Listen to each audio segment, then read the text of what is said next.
Oi, tudo bem?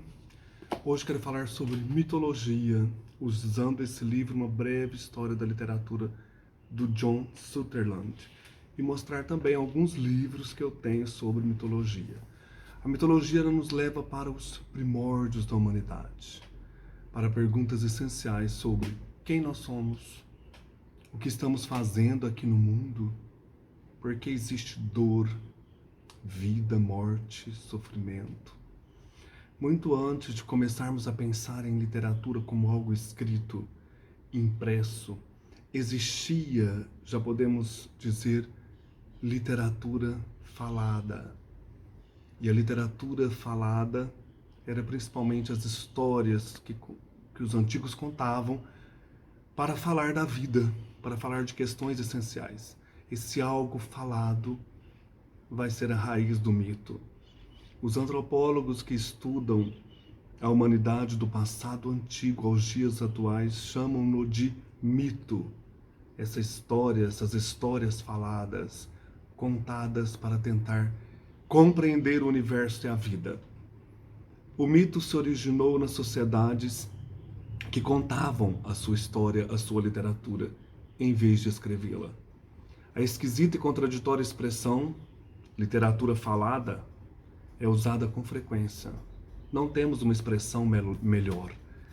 Então, aqui no livro da mitologia, o Thomas Bulfinch, ele vai resgatar para nós os belos mitos da humanidade. Essas histórias que encantaram homens e mulheres de gerações e gerações, como a história de Prometeu e Pandora, a história de Hércules, a história de Minerva, Perseu, Medusa e assim por diante. É um desfile e um deleite para nós descobrir tantas histórias antigas. Além disso, esse livro é ilustrado. Ele traz referência para pessoas que gostam de literatura, porque sempre coloca algum poema, algum grande escritor que resgatou e usou o mito como influência. Então nós temos essa questão importante de olhar para o passado. E o primeiro ponto a ser salientado sobre o mito é que não se trata de algo primitivo. Na verdade, é algo bastante complexo. É uma historinha? Não, é uma história complexa. Se você, à primeira vista, vai pensar que é algo simples, não é. Por exemplo, o livro As Metamorfoses de Ovídio vai trazer para nós todas essas transformações que o mito sofre. E todas as histórias dos mitos têm essas transformações. Eu não vou mostrar esse livro aqui agora, mas ele traz essa importância da complexidade que as histórias do mito têm. O segundo ponto é que, na visão mais complexa e mais ampla, as literaturas escritas e impressas são adventos relativamente recentes. 3.000 anos antes de Cristo, 5.000 anos. Mas o mito esteve conosco desde sempre. O mito fez parte da história da humanidade. E desde que o homem se interroga como enfrentar os animais selvagens, por que chove em determinada época do ano, por que a pessoa morre jovem e assim por diante. Faz sentido a suposição de que, enquanto espécie, somos de alguma forma programados em nosso íntimo para pensar miticamente, do mesmo modo como somos programados geneticamente, segundo afirmam os linguistas hoje em dia, para desenvolver a linguagem. Então nós carregamos dentro de nós vários mitos, várias histórias antigas. Mesmo as questões que os nossos antepassados se debatiam, nós também hoje podemos fazer isso, né? Criar mitos faz parte da nossa natureza. Diz respeito a quem somos enquanto seres humanos. Quem nós somos aqui na Terra. O que estamos fazendo da nossa vida, né? Para onde estamos indo. O que significa na prática é que, por instinto, criamos formas e padrões mentais de tudo que se passa ao nosso redor. Bebês recém-nascidos, nós nos vemos, disse um filósofo, dentro de uma grande confusão exuberante, fervilhante. Então nós somos jogados nesse turbilhão de histórias, de vidas que nos antecederam. E nós agora estamos nesse redemoinho, vivendo também, pensando miticamente. Chegar a um acordo com essa confusão assustadora é um dos maiores empreendimentos da humanidade. O mito tenta resgatar e ordenar esse caos. Os mitos ajudaram as pessoas como um meio de dar sentido ao mundo. Quando começamos a escrever, a literatura faria o mesmo. Nós ordenamos histórias, nós ordenamos a vida através da escrita, e assim o mito ordena também a realidade. Essa confusão exuberante por meio da palavra falada, por meio de histórias contadas. Então aqui o autor faz ele diz, brincadeira mental, que foi armada por um crítico, Frank Kermode, que demonstra o que ele está tentando analisar sobre termos programados para pensar miticamente. Então ele diz, aproximando do seu ouvido um relógio de pulso, como este aqui que eu tenho em mãos, você escutará um tic-tac. Um tic-tac. Um tic-tac. O tac terá mais ênfase do que o tique. O tic-tac. Nossas mentes recebendo o sinal de que nosso ouvido modela o tique num tic-tac. Ou seja, no minúsculo começo com um minúsculo final. Tic-tac. Tic-tac. Isso, em essência, é o que o mito faz. Ele cria um padrão onde nenhum existia. Porque encontrar um padrão nos ajuda a dar sentido às coisas. Também nos ajuda a recordá-las. Então o pessoal contava histórias, por exemplo, da volta para casa de Ulisses, que passou 10 anos numa guerra em Troia, uma região distante. E nessa volta ele passa por diversas aventuras, peripécias, enfrentando gigantes, enfrentando sereias, enfrentando o mar desconhecido. Então é um mito de retorno para casa, de viagem. Então aqui nós recordamos através da história, esse padrão tic, o tac, essa história contada. E o mais interessante nesse pequeno exemplo do tic-tac é que ninguém ensina você a ouvir esse formato narrativo. É natural fazer isso. Então nós ouvimos essas histórias. Quem aqui talvez tenha tido a experiência do seu pai contar histórias de assombração, histórias que encantavam na infância nossa imaginação, nossa mente, nosso desejo, de conhecer, de desbravar o mundo, de entender a realidade.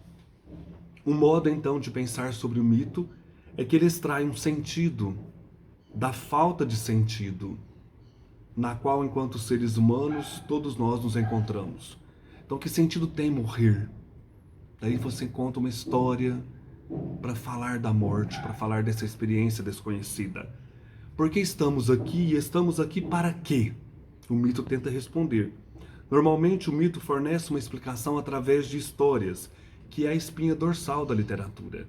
Nós vivemos de histórias, nós estamos rodeados de livros, de vidas, de histórias tentando entender e resgatar a humanidade. E também símbolos, que é a essência da poesia. Eu tenho um livro aqui também do Jung, O Homem e os Seus Símbolos. Então, desde pequenos, nós carregamos a simbologia, carregamos arquétipos essenciais na nossa vida. Quando começamos a desenhar, quais são os primeiros desenhos? Casa, que é um arquétipo de estabilidade, de amor, de conforto. Montanhas, transpor o obstáculo. Céu, o infinito. Árvores, a beleza, a essência. E assim por diante. Os mitos, eles resgatam a vida através de histórias, através de símbolos. Experimentemos então uma brincadeira, o autor diz, Vamos supor que você seja uma das primeiras pessoas tentando cultivar a terra 10 mil anos atrás. Você sabe que há períodos nos quais nada cresce. A natureza morre. Então, depois de um tempo, o solo volta à vida. Por quê? Por que nascem as plantas? Por que a natureza se renova depois de um tempo de escuridão, de inverno? Que explicação lhe ocorre para isso, né? Você tentando cultivar a terra 10 mil anos atrás e vendo essas questões. E não há cientista por perto para explicar para você, mas você precisa de alguma maneira dar sentido ao fenômeno. Então você começa a pensar no ritmo sazonal que é vital para as comunidades agrícolas. Você começa a pensar num tempo para plantar, num tempo para colher o que se plantou, Eclesiastes. Então o homem antigo começa a raciocinar há um tempo. E depois nós usamos esses termos, né? Ritmo sazonal e primavera e verão. Mas ele descobre que existe esse período em que a terra dorme, descansa, depois a terra se renova.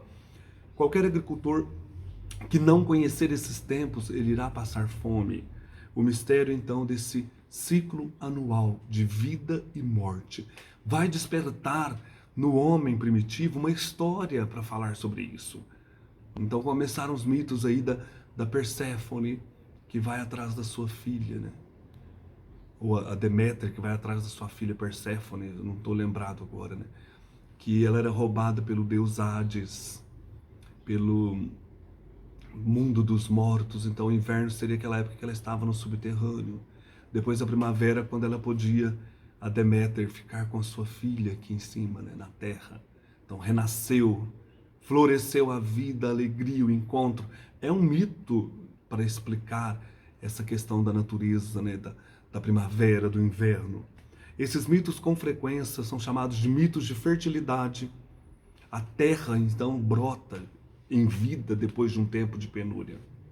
E esses mitos também são dramatizados em termos de reis ou governantes que morrem apenas para que possam ressuscitar. O mito da ressurreição, da vida que brota da morte. Isso cria uma sensação tranquilizadora de que, embora as coisas mudem, de um modo mais amplo, elas continuam iguais, ressuscitam, estão mudando, mas voltam, esse ciclo de morte e renascimento. O aspecto, então, da mitologia, desse percurso que o homem faz, é muito importante para entendermos o mito. Ele vem adjacente a toda essa história humana. Um outro ponto é que o mito contém sempre uma verdade, que entendemos antes de conseguir explicá-la ou vê-la com clareza. Então nós ouvimos uma história e já entendemos que ali tem uma verdade. Não que o mito, que a história do mito seja verdade. O mito do Minotauro, do Hércules, do Perseu, da Medusa e assim por diante, esses personagens mais gregos que nós conhecemos.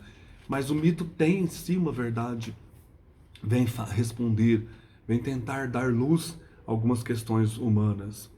Para melhor comprovar esse ponto, observemos a literatura mais antiga aqui do Ocidente, e a mais nobre, diriam alguns, que estão nos livros de Homero, Ilíada e Odisseia.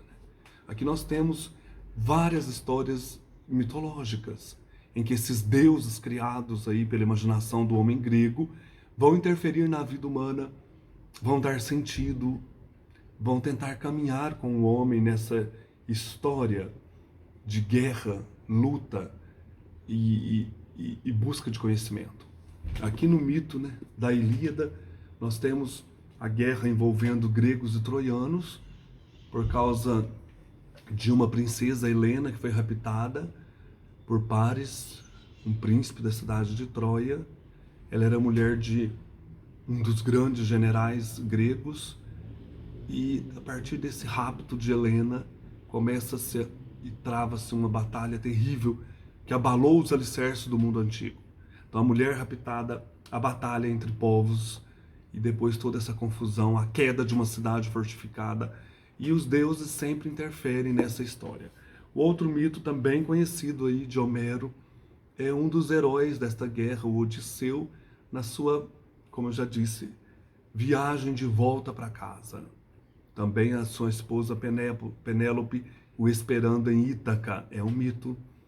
O homem retornando para a família, o amor, a mulher fiel que tece durante o dia uma manta e desfaz à noite para enganar os pretendentes. Várias histórias, né? O filho à procura do pai, até o cachorro que reconhece o homem ao voltar para casa. Tudo está aqui dentro. Todas mitologias que fazem parte da nossa vida. Provavelmente Homero, escrevendo tudo isso aqui, ele olhou, né, para aquilo que o rodeava e tentava responder. Os poemas então vão falar desta guerra longa de 10 anos entre duas potências, a Grécia e Troia. Essa guerra existiu por comprovação arqueológica, então deve ter existido mesmo uma guerra. Devido à época na qual criou a obra, Homero nunca se afastou demais do mito nu e cru. O herói dos poemas é Odisseu, também nós temos Aquiles, Agamenon, Menelau. Mas aqui na Odisseia, nessa volta para casa, Odisseu vive diversas aventuras em seu caminho de volta. Uma viagem que lhe tomaria também mais 10 anos. Numa dessas viagens, numa dessas aventuras de viagem, ele e seus companheiros de bordo são capturados e aprisionados numa gruta por um monstro gigante, né? Um gigante de um olho só, o Ciclope, chamado Polifemo. Esse monstro tem o seu olho único no meio da testa. Quando sente fome, come um dos prisioneiros em sua caverna, geralmente como café da manhã.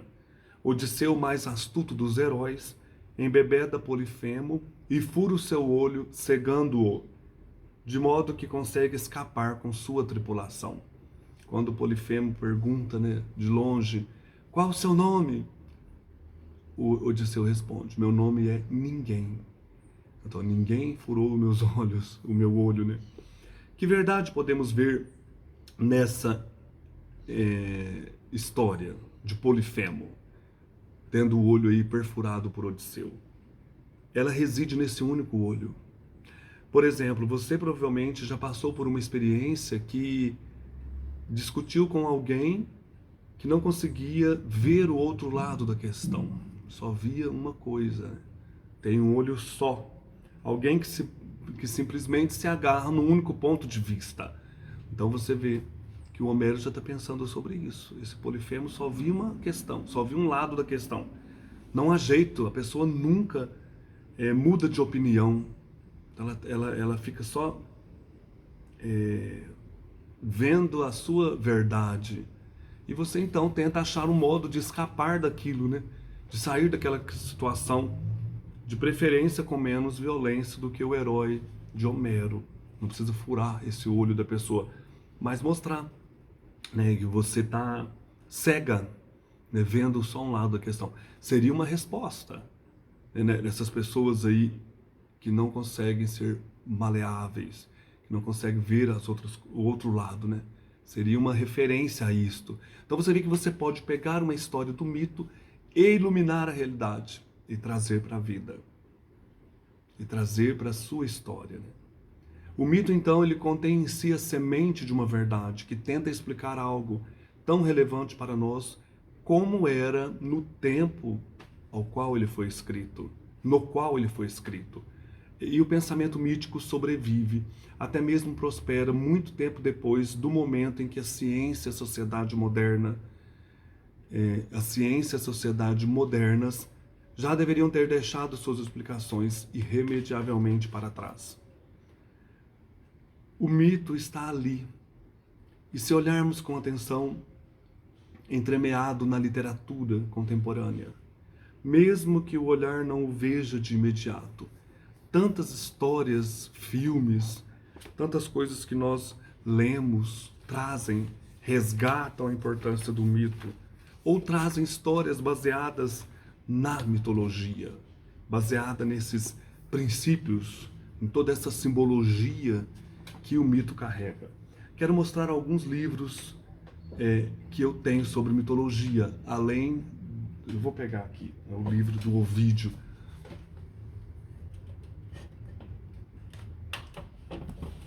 Esse aqui seria um compêndio, né, para entender a mitologia, as metamorfoses da mitologia. O Ovídio escreve isso aqui no ano 8 depois de Cristo. Constitui um verdadeiro compêndio, como eu disse, de mais de 250 mitos gregos e romanos.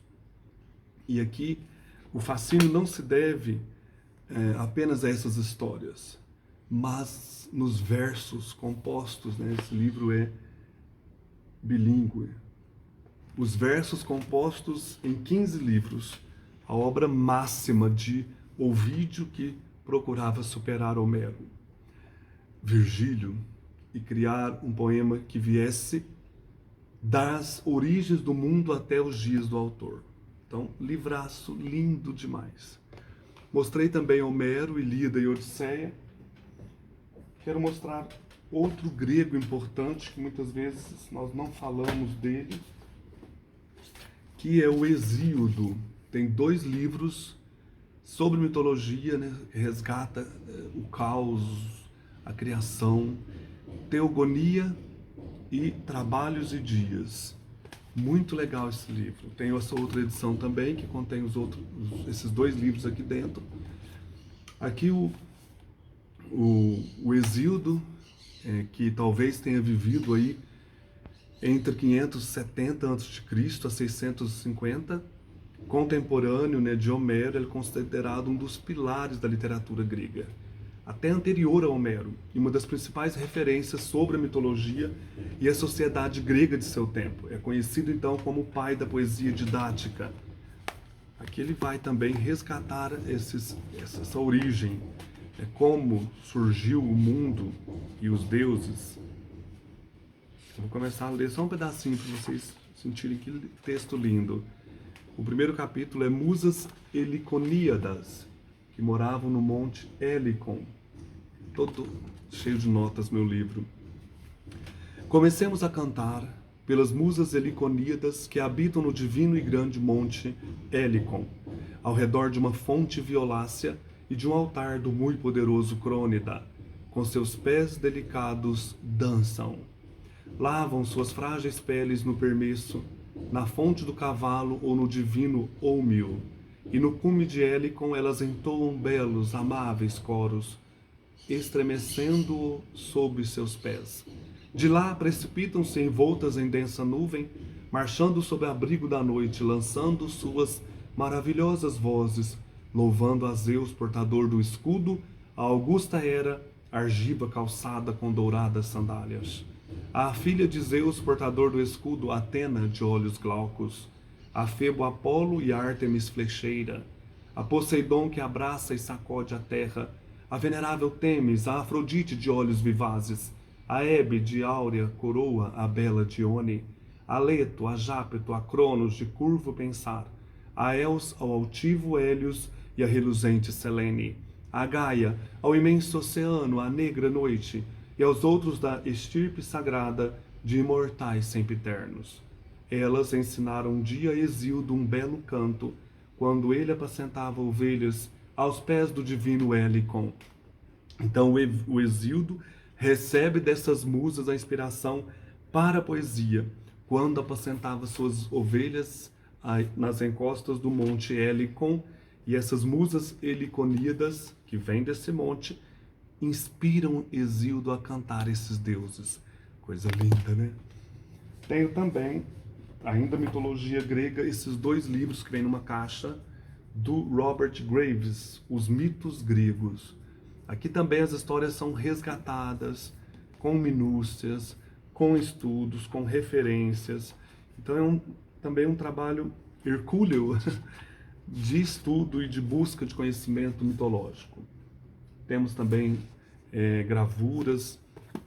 O Robert Graves publicou esses livros aqui em 1955 e se tornaram referência para a mitologia, com habilidade e muitas vezes também caráter romancista e sensibilidade. O poeta Robert Graves transformou a trajetória de cada herói e deus grego em uma narrativa épica e inesquecível. É obra para especializados e também para quem não conhece mitologia. Pode apreciar uma leitura singular, deliciosa. Temos aqui explicações, comentários, obra essencial. Depois eu tenho outros livros sobre mitologia, deve ter mais perdidos por aqui. Esse aqui, a escritora Jenny Mark, Mitos Clássicos, ela resgata a história mitológica, trazendo aí na aparente simplicidade que o essencial do mito é a narrativa. Um tipo de narrativa que ganha seu sentido à medida que é compartilhado. Então ela resolve compartilhar essas histórias como se nós estivéssemos ouvindo lá na Grécia Antiga alguém nos contando os mitos. Então é um resgate dando ênfase para a oralidade. São histórias contadas aí de geração para geração. Agora do Joseph Campbell, que foi um grande estudioso de mitologia. Eu tenho esse livro aqui maravilhoso, O Poder do Mito. É uma entrevista do Joseph Campbell com o Bill Moyers. Aqui tem a foto dos dois. Esse livro aqui não pode faltar, para quem quer entender, conhecer mitologia. Tem várias ilustrações, falando também do poder dos símbolos, falando dessas histórias arquetípicas que fazem parte, né, da vida humana, fazem parte da essência do homem na Terra, né? O Joseph Campbell nasceu em 1904 e morreu em 1987, e ele foi uma das maiores autoridades no campo da mitologia em nosso século. Pesquisador incansável, professor e escritor, considerava a mitologia o canto do universo, a música da imaginação inspirada nas energias do corpo, e a ela se dedicou durante toda a sua vida. Este livro, O Poder do Mito, é o fruto de uma série de conversas mantidas entre ele e o jornalista Bill Moyers, numa brilhante combinação de humor, sabedoria e inteligência. O casamento, os nascimentos virginais, a trajetória do herói, o sacrifício ritual e até os personagens heróicos do filme Guerra nas Estrelas são aqui tratados de modo original. Campbell afirmava que os mitos passados nos ajudam a compreender o presente e a nós mesmos. Não deixe esse livro passar, você que gosta de mitologia. E temos também, eu tenho esse aqui, As Transformações do Mito através do Tempo.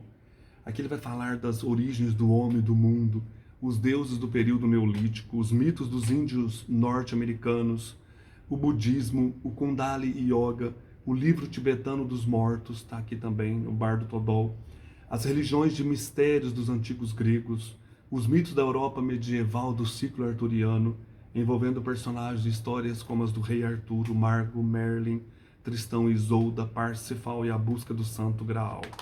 Também ilustrado, livro delicioso, interessante, é um estudo, né? Esses aqui são estudos para a vida. Mais uma foto do Joseph Campbell. Falar de mitologia sem citar esse homem aqui, nós ficamos deficientes. Depois eu tenho também o grande livro da mitologia egípcia, essa civilização emblemática, né, que nos chama muita atenção. Aqui do Cláudio Blanc, essa civilização que se estendeu por cerca de 3.000 anos, produzindo ícones que até hoje povoam e intrigam a imaginação das pessoas. Pirâmides, deuses com cabeças de animais, esfinges, múmias, hieróglifos, feitos e conceitos que marcaram a capacidade de um povo que viveu seu apogeu há milênios, numa época tão primitiva que tais realizações assumiam dimensões quase fantásticas. Este livro, então, sobre a mitologia egípcia, não traz apenas os principais deuses e seus atributos, mas contextualiza também a história, a religião e as cosmogonias desse povo incrível, levando cada um de nós uma viagem através do tempo por essa notável civilização. A gente pode combinar com o livro dos mortos do Antigo Egito. Essa aqui é a tradução do Wallace Budge, tradução para o inglês. 2 livros para conhecer aí essa mitologia tão importante. O livro dos mortos também traz o papiro de Ani, um dos papiros importantes do mundo antigo, e eram enterrados, né, esse livro dos mortos escritos em papiros para ajudar o morto nessa viagem pós-mortem, né, para ajudar aí na eternidade. É composto de combinações de orações, feitiços e discursos que os antigos egípcios enterravam com seus mortos. 2 livrinhos para conhecermos a mitologia egípcia. Quero fazer vídeos para esses livros mais para frente, tudo separadinho. E eu tenho também o grande livro da mitologia nórdica e céltica, também do Cláudio Blanc. Durante quase 2000 anos, tudo que se sabia a respeito dos celtas era aquilo que os escritores clássicos registraram sobre eles. No entanto, a partir do século XIX, a arqueologia, que trouxe luz à iconografia e à arte celtas, a literatura irlandesa e bretã, vieram revelar mais a respeito desses povos. Esse aqui também tem ilustrações, trazendo para nós os livros, os mitos antigos, mitos célticos. E esse aqui também conhecido, mitologia nórdica, do Neil Gaiman, os grandes mitos escandinavos recontados em um arco que vai do início dos tempos até o apocalipse mítico de Ragnarok. Neil Gaiman empresta suas palavras aos contos, mas se mantém fiel à mais tradicional leitura da mitologia nórdica, que guarda em verso e em prosa as lendas de Odin, o poderoso dos deuses, sábio, audacioso e sagaz. Thor, seu filho o mais forte, porém o menos inteligente dos deuses, e de Loki, filho de gigantes e irmão de Odin, por juramento, trapaceiro e extraordinário manipulador. Em 15 histórias fascinantes, Gaiman nos apresenta deuses competitivos que traem e são traídos e cujas emoções ditam grande parte de suas ações. Traços marcantes de uma mitologia que ganha neste livro um novo e precioso registro. Também muito bonito esse livro. Tem aqui na entrada de capítulos algumas ilustrações. E por fim, que eu estou lembrando aqui, né? Eu tenho o Edda em verso e o Edda em prosa. O Edda em verso, aqui, não é apenas de grande interesse para os estudiosos e amantes da mitologia, mas oferece a todos uma visão de fantasia, lenda e história de algumas das mais notáveis poesias de uma época de poetas e tradições orais. O Edda poética, o Edda da Simurd, esta obra foi compilada no século XIII, contém dezenas de poemas que foram criados antes e transmitidos de forma oral através de gerações.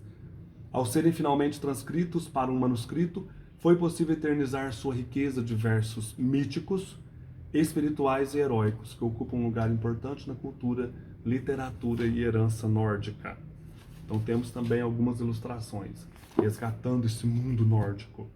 E o Edda, em prosa, escrito por Snorri Sturluson, um historiador, poeta e político islandês que viveu de 1178 a 1241, o Edda em prosa é uma das mais ricas fontes para o conhecimento da mitologia nórdica, contando desde o início do universo até o inevitável momento do Ragnarok. São detalhados minuciosamente os vários deuses, seus filhos e seus extraordinários feitos, passando pela incrível linguagem poética dos escaldos e suas inúmeras sagas. Também temos aqui ilustrações, mostrando esses deuses nórdicos. Então, um pouquinho dos meus livros de mitologia. Sempre nós podemos resgatar essas histórias, sempre ouvindo alguma coisa que nos remete a estas fontes, à mitologia que tanto nos fascina. Um abraço, até mais.